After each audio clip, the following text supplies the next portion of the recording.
गुप्ता आप सभी का स्वागत करता हूं हमारी आज की ऑनलाइन क्लास में। आज हम इतिहास और राजनीति के मिक्स 30 से 35 क्वेश्चन लेंगे और HM 2018 में जो पेपर आया था उसी को हम सॉल्व कर रहे हैं और बहुत ही शानदार क्वेश्चन है।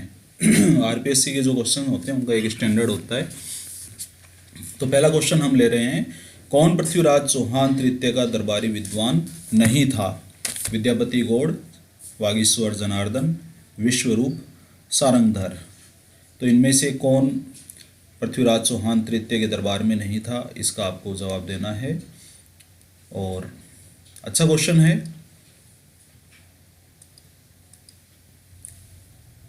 आंसर हो जाएगा इसका सारंगधर। सारंगधर पृथ्वीराज चौहान के दरबार में शामिल नहीं था। नेक्स्ट क्वेश्चन ले लेते हैं। दुर्ग जो महाराणा कुंभा द्वारा निर्मित नहीं है, भैंसरोडगढ़, मचान दुर्ग, घोमट दुर्ग, बासंती दुर्ग।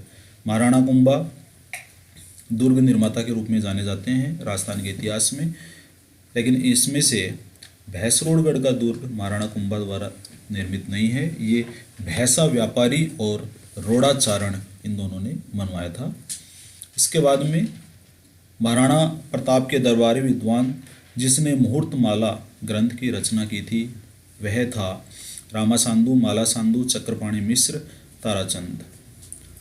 तो ये ऑप्शन हो जाएगा थर्ड, चक्रपाणि मिश्र।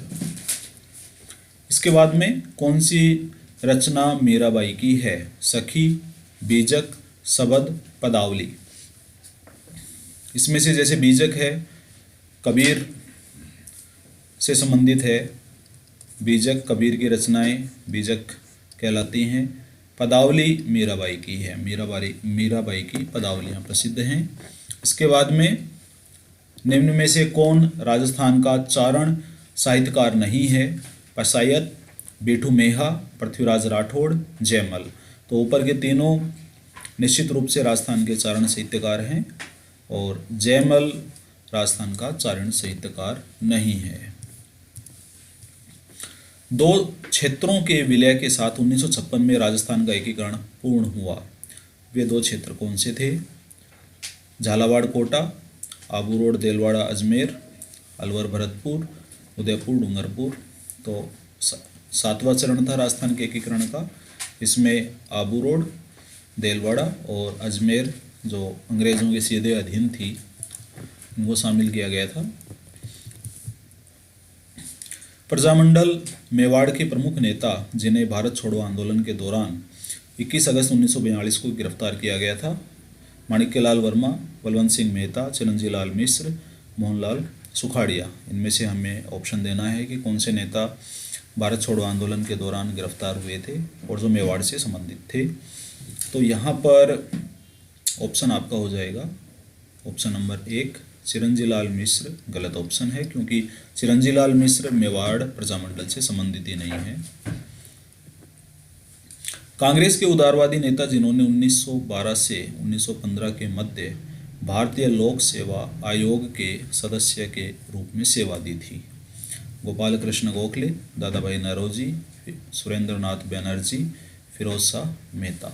बहुत ही अच्छा क्वेश्चन है और इसमें राइट ऑप्शन हो जाएगा ऑप्शन नंबर 1, गोपाल कृष्ण गोखले। निम्नलिखित में से भारतीय राष्ट्रीय कांग्रेस के किस अधिवेशन की अध्यक्षता JL नेहरू द्वारा की गई थी? JL यानी जवाहरलाल नेहरू द्वारा की गई थी। कराची 1931, लखनऊ 1916, लाहौर 1929, कलकत्ता 1920। काफ़ी आसान ऑप्शन है लाहौर। लाहौर के रावी नदी के किनारे पर पूर्ण स्वतंत्रता की घोषणा की थी नेहरू जी ने। सन 1943 में सुभाष चंद्र बोस ने कहाँ से आज़ाद हिंद की आंतरिक सरकार की स्थापना की घोषणा की थी? Andaman, Singapore, Imphal, Rangoon. और सही ऑप्शन हो जाएगा इसमें सिंगापुर। सिंगापुर से सुभाष चंद्र बोस ने आज़ाद हिंद की आंतरिक सरकार की घोषणा की थी।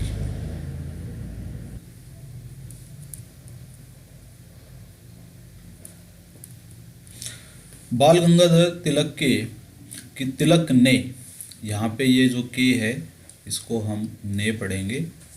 किसके विरुद्ध लंदन में एक कानूनी दावा दायर किया था? Curzon, O'Dwyer, V Chirol and Fraser.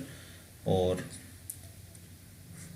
इसका सही ऑप्शन है वैलेंटाइन सिरोल। वैलेंटाइन सिरोल ने बाल गंगाधर तिलक को भारतीय अशांति का अग्रदूत कहा था और इनके विरुद्ध इन्होंने मानहानि का केस दायर किया था लंदन में। भारतीय संविधान के किस अनुच्छेद के द्वारा संसद कानून बनाकर नए राज्य को भारत संघ में प्रवेश दे सकता है? बहुत ही अच्छा क्वेश्चन है ये। अनुच्छेद 1, अनुच्छेद 2, अनुच्छेद 3, अनुच्छेद 4। भारतीय संविधान आपने पढ़ा होगा और इसमें अनुच्छेद 2 में ये व्यवस्था की गई है कि संसद कानून बना करके किसी राज्य को या नए राज्य को भारत में प्रवेश दे सकता है।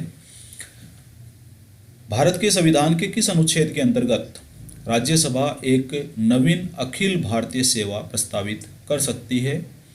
अनुच्छेद 249, 250, अनुच्छेद 315, अनुच्छेद 312। बहुत अच्छा क्वेश्चन है। और अनुच्छेद 312 के अंतर्गत राज्यसभा के पास ये स्पेशल पावर है कि वह एक नवीन अखिल भारतीय सेवा प्रस्तावित कर सकती है और इस तरह के प्रस्तावों की शुरुआत राज्यसभा में ही हो सकती है। इसको भी ध्यान रखेंगे। अवशिष्ट विषयों पर कानून बनाने की अधिकारिता भारत में किसे प्रदान की गई है? संसद को, राज्यों की विधानसभा को, पंचायती राज संस्थाओं को, भारत के राष्ट्रपति को। और इसका सही ऑप्शन हो जाएगा संसद। अवशिष्ट विषय को हम ये केंद्रीय सूची का भाग मान सकते हैं और उन पर कानून बनाने का अधिकार संसद के पास है। आज़ादी से पहले अवशिष्ट विषयों पर कानून बनाने का अधिकार गवर्नर जनरल ऑफ इंडिया के पास था। भारत का मुख्य विधि परामर्शदाता यानी अटॉर्नी जनरल कौन है? मुकुल रोहतगी, रविशंकर प्रसाद, के वेणुगोपाल, BS चौहान। बहुत ही अच्छा क्वेश्चन है और इसका सही ऑप्शन हो जाएगा के वेणुगोपाल। आपातकाल के दौरान संसद के द्वारा राज्य सूची के विषयों पर कानून बनाए जा सकते हैं और ये कानून आपातकाल की समाप्ति के बाद कितने समय तक लागू रहते हैं? 6 माह, 6 दिन, 6 सप्ताह, 30 दिन। और सही ऑप्शन हो जाएगा 6 माह। लेकिन यदि विधानसभा चाहे तो उनको कैरी कर सकती है, उनको आगे भी जारी रख सकती है। निम्नलिखित में से किस विधेयक के संसद में पूरे स्थापना यानी असाइनमेंट से पहले उसे राष्ट्रपति की सहमति होनी जरूरी है? जो राज्यों की सीमाओं में परिवर्तन की मंशा रखे, संविधान संशोधन विधेयक, वित्त विधेयक, कोई भी निजी विधेयक। तो इस क्वेश्चन में थोड़ी सी मिस्टेक है और RPSC ने ये 4 ऑप्शन ही गलत माने। इसमें हम ये कर सकते हैं कि वित्त विधेयक को काट करके धन विधेयक यदि कर लें तो ये ऑप्शन नंबर 3 सही हो जाएगा। धन विधेयक जब रखा जाता है संसद में तो राष्ट्रपति की पूर्व अनुमति से रखा जाता है। भारत का राष्ट्रपति अपना त्यागपत्र किसे सौंपेगा? उपराष्ट्रपति को, मुख्य न्यायाधीश को, प्रधानमंत्री को, लोकसभा के अध्यक्ष को। तो सामान्य सा क्वेश्चन है वैसे तो ये। और भारत के उपराष्ट्रपति को भारत का राष्ट्रपति अपना त्यागपत्र सौंपेगा। और अगर भारत के उपराष्ट्रपति के लिए पूछा जाए तो उपराष्ट्रपति अपना त्यागपत्र राष्ट्रपति को देगा।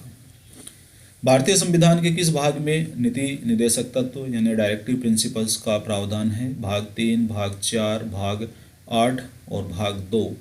भाग 3 में मूल अधिकार से संबंधित बातें हैं और भाग 4 में उससे मिलता हुआ भाग है नीति निर्देशक तत्व। तो ये आपका राइट ऑप्शन हो जाएगा। उसके बाद में भारतीय संविधान के कौन से संशोधन द्वारा संविधान की प्रस्तावना में समाजवादी शब्द जोड़ा गया है? बहुत अच्छा क्वेश्चन है। 14वां संशोधन, 30वां, 42वां और 34वां संशोधन। तो 42वां संशोधन जो है जिसको मिनी कॉन्स्टिट्यूशन भी कहा जाता है, उसके माध्यम से समाजवादी शब्द जोड़ा गया था।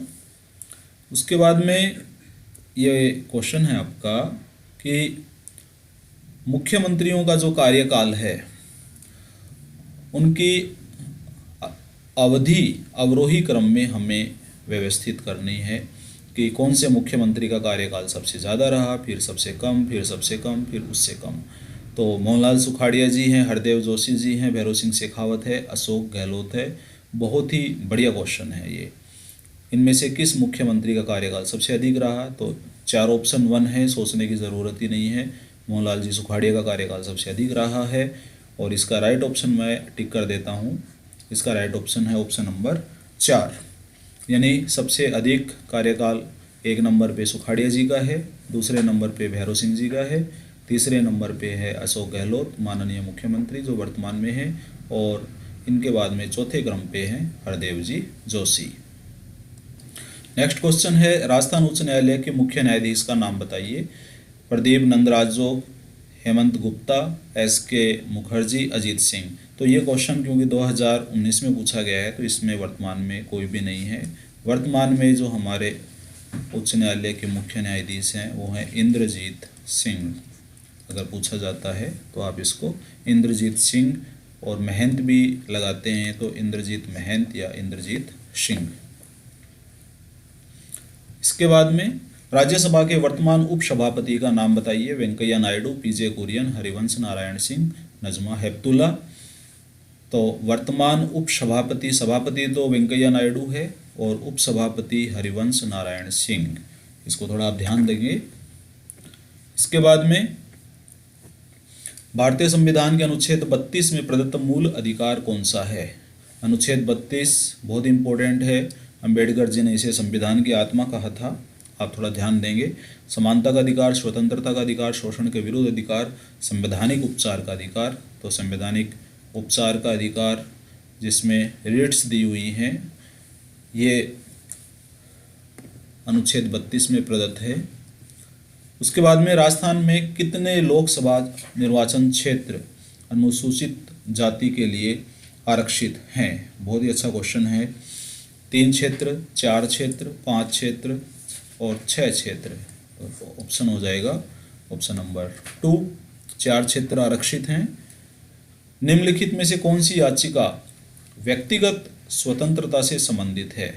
परमादेश, बंदी प्रत्यक्षीकरण, अधिकार प्रच्छा और प्रतिषेध। परमादेश सरकारी अधिकारियों को दिया जाता है कि आपको ये काम करना पड़ेगा। अधिकार प्रच्छा, आप किस अधिकार के अंतर्गत इस पद पे विराजमान है। प्रतिषेध, निम्न न्यायालयों को सुनवाई करने से रोकता है। बंदी प्रत्यक्षीकरण याचिका व्यक्तिगत स्वतंत्रता से संबंधित है। बहुत ही अच्छा क्वेश्चन है। इसके बाद में नेक्स्ट क्वेश्चन ले लेते हैं कि भारत के संविधान के अनुच्छेद 368 में संविधान संशोधन की कितनी विधियां उल्लेखित हैं? 2 विधियां, 3 विधियां, 4 विधियां, 5 विधियां। बहुत ही अच्छा क्वेश्चन है और इसमें ऑप्शन नंबर 1 हो जाएगा। अनुच्छेद 368 में 2 विधियां उल्लेखित हैं। एक में प्रस्ताव केवल राज्यसभा और लोकसभा के द्वारा पारित होने पर कानून बन जाता है, संशोधन हो जाता है, और दूसरे में आधे से अधिक राज्यों की सहमति भी लेनी आवश्यक है।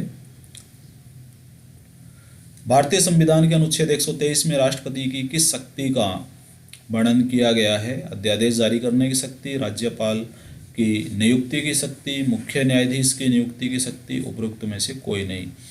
तो अनुच्छेद 123 काफ़ी चर्चा में रहता है और ये राष्ट्रपति को अध्यादेश यानी कि ऑर्डिनेंस जारी करने की शक्ति देता है। और यदि हम राज्यपाल के संदर्भ में चले जाएं तो 123 है वो 213 में बदल जाता है, यानी अनुच्छेद 213 वो राज्यपाल को शक्ति देता है कि वो अध्यादेश जारी करें। वित्तीय आपातकाल की घोषणा का प्रभाव संसद के दोनों सदनों के अनुमोदन के बिना कितने समय तक प्रभावी रह सकता है? वित्तीय आपातकाल की संक्षिप्त ही चर्चा होती है अनुच्छेद 360, और यह 1 महीना, 2 महीना, 6 महीना या 1 वर्ष कितने समय तक प्रभावी रह सकता है? तो राइट ऑप्शन हो जाएगा 2 महीने तक। 2 महीने के अंदर अंदर इसको संसद का अनुमोदन मिलना आवश्यक है। संसद द्वारा किस संविधान संशोधन के माध्यम से गोलकनाथ बनाम पंजाब राज्य में दिए गए सर्वोच्च न्यायालय के फैसले को अप्रभावी किया गया? तो गोलकनाथ बनाम पंजाब राज्य का जो मुकदमा है वो भारतीय संवैधानिक इतिहास में महत्वपूर्ण है और इसके संदर्भ में 24वां संविधान संशोधन 1971 लाया गया था, जिसके माध्यम से सर्वोच्च न्यायालय के फैसले को अप्रभावी घोषित किया गया। इसके बाद में भारतीय संविधान के किस अनुच्छेद द्वारा प्रसाद का सिद्धांत को सम्मिलित किया गया है। प्रसाद के सिद्धांत का तात्पर्य है कि जो राजकीय कर्मचारी हैं वो राज्यपाल या राष्ट्रपति के प्रसाद पर्यंत अपना कार्य करते हैं। तो किस अनुच्छेद में ये प्रसाद सिद्धांत सम्मिलित है, तो इसका ऑप्शन हो जाएगा अनुच्छेद 310।